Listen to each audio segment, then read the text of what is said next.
আজকে আমি আমার একজন পেশেন্ট মিস্টার আবির আহমেদের ফ্যাট লস জার্নি নিয়ে আপনাদের সাথে কথা বলবো।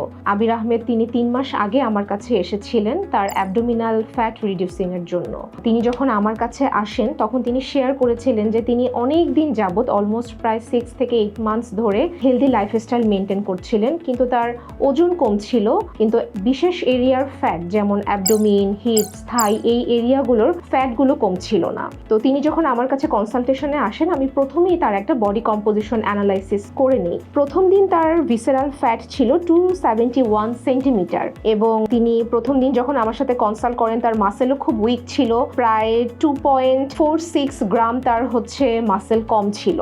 এবং আমি তাকে কনসাল্টের পরে তাকে আমি হেলদি একটা ফুড চার্ট তাকে আমি সাজেস্ট করি। এর পাশাপাশিও তাকে আমি একটা বডি কন্ট্রোলিং বা শেপিং এর জন্য তাকে আমি একটা ট্রিটমেন্ট সাজেস্ট করি, যেটা হচ্ছে কুল স্কাল্পটিং। তিনি ট্রিটমেন্টটি নিয়েছিলেন সাকসেসফুলি এবং 3 মাস পরে তিনি আজকে আবার আমার সামনে প্রেজেন্ট হয়েছেন। 3 মাস পরে আজকে তার ভিসেরাল ফ্যাট রেঞ্জ এসেছে 138 সেন্টিমিটার। প্রথম দিন ছিল 271, 3 মান্থস পরে আজকে 138, অর্থাৎ 133 সেন্টিমিটার তিনি কমাতে পেরেছেন এবং তার পার্সেন্টেজ ছিল অলমোস্ট 28%, যেখান থেকে তিনি কিনা 9%-এ আসতে পেরেছেন।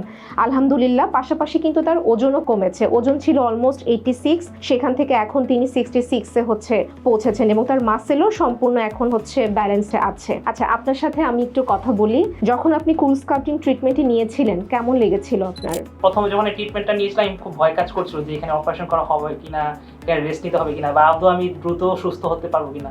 কিন্তু যেদিনই আমার ট্রিটমেন্ট হয়েছে ওই দিনই আমি আমার অফিসে কাজ করতে পেরেছি। সেই কারণে আমার যে ভয়টা কাজ করছিল আসলে ভয় কোনো কাজই হয়েছিল না।